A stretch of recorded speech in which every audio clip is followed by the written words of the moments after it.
நேயர்களுக்கு அன்பும் நன்றிகளும். இது எஸ்டிடினா வரலாறு தானே. வரலாறு தானே. ராகுல் காந்தி அவமதித்து விட்டாரா? இந்தியாவின் மானம் பற்றி பாஜக பேசலாமா? இந்தியாவுக்கு எதிராக அமெரிக்காவில் ராகுல் காந்தி பேசிவிட்டார் என பாஜக தலைவர்கள் ஒவ்வொருவரும் முறை வைத்து கண்டனம் தெரிவித்து வருகிறார்கள். இந்தியாவுக்கு விரோதமான வெளிநாடு சென்று பேசுவதா என ராகுல் காந்திக்கு மத்திய மந்திரிகள் கண்டனம் ஒரு பக்கம் என்றால், டெல்லியில் சோனியா வீடு அருகே பாஜகவினர் போராட்டம் வேறு நடத்துகிறார்கள். குஜராத் மத கலவரத்துக்கு காரணமாக இருந்ததாக கூறி குஜராத் முதல்வர் மோடிக்கு 2005 விசா வழங்க மறுத்தது அமெரிக்கா. எனக்கு விசா மறுக்கப்பட்டதன் மூலம் நாட்டின் மானமே பறிபோய்விட்டது. அமெரிக்காவின் இந்த செயல் மிக மட்டமானது. இந்தியாவுக்கே இது மானக்கேடு என 2005 மார்ச் 18 அகமதாபாத்தில் செய்தியாளரிடம் குமுறினார் அன்றைய குஜராத் முதல்வர் மோடி. இந்தியா ஜனநாயகத்தின் நிலையை இப்போது ராகுல் காந்தி அமெரிக்காவில் பேசினால் அது இந்தியாவுக்கே எதிரான கருத்தா? மோடி பேசினால் நியாயமா? ராகுல் காந்தி பேசினால் அநியாயமா? 2023 லண்டனில் கேம்பிரிட்ஜ் பல்கலைக்கழகத்தில் உரையாற்றிய காங்கிரஸ் எம்பி ராகுல் காந்தி, இந்தியாவில் அரசியல் தலைவர்களின் செல்போன்களில் பெகாசஸ் மென்பொருள் மூலம் ஒட்டு கேட்கப்படுகிறது. நீதித்துறை,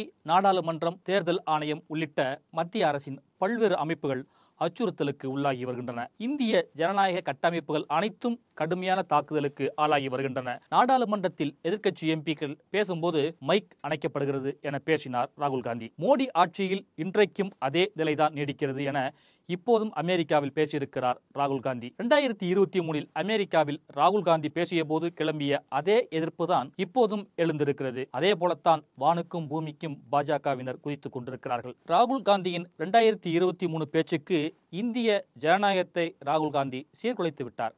ராகுல் காந்தி மன்னிப்பு கேட்க வேண்டும் என சொல்லி 2023 மார்ச்சில் நாடாளுமன்றத்தையே முடக்கினார்கள் பாஜக எம்பிக்கள். மோடிக்கு அமெரிக்கா விசா வழங்காத போது தேசத்தின் மானமே பறிபோய்விட்டது என பதறியவர்கள்தான் தேசத்தின் காவலர்களாக முகமுடி தரித்தார்கள். தேசத்தின் மானத்திற்காக கவலைப்படவில்லை, அதானியின் மானம் பறிபோய்விடக்கூடாது என்பதற்காகவே அன்றைக்கு பதறிப்போனார்கள். அதானி இண்டன்பெர்க் விவகாரத்தில் நாடாளுமன்ற கூட்டு விசாரணை நடத்த வேண்டும் என எதிர்க்கட்சிகள் நாடாளுமன்றத்தில் கோரிக்கை வைத்தபோது அதனை மோடி அரசு ஏற்கவில்லை. ரிசர்வ் வங்கியின் சட்டப்படி அதானி நிறுவனம் உள்ளிட்ட எந்த நிறுவனத்தின் கடன் விவரங்களையும் வெளியிட முடியாது என இருமாப்புடன் சொன்னார் மத்திய நிதியமைச்சர் நிர்மலா சீதாராமன். அதானி குழுமத்தின் பங்குகள் பெரும் சரிவை சந்தித்ததால் அதானி நிறுவனத்தில் முதலீடு செய்த LICயின் 24,000 கோடி ரூபாய் சரிவடைந்தது. இப்படி அதானிக்கு எதிராக கிளம்பிய எதிர்க்கட்சிகளின் அலையை தடுக்க ராகுல் காந்தி லண்டனில் இந்தியாவை அவமதித்து விட்டார் என்கிற ஆயுதத்தை 2023 தூக்கி கொண்டு வந்தது மோடி அரசு. இன்றைக்கு ராகுல் காந்தி அமெரிக்கா சென்றிருக்கும் நிலையில் இப்போதும்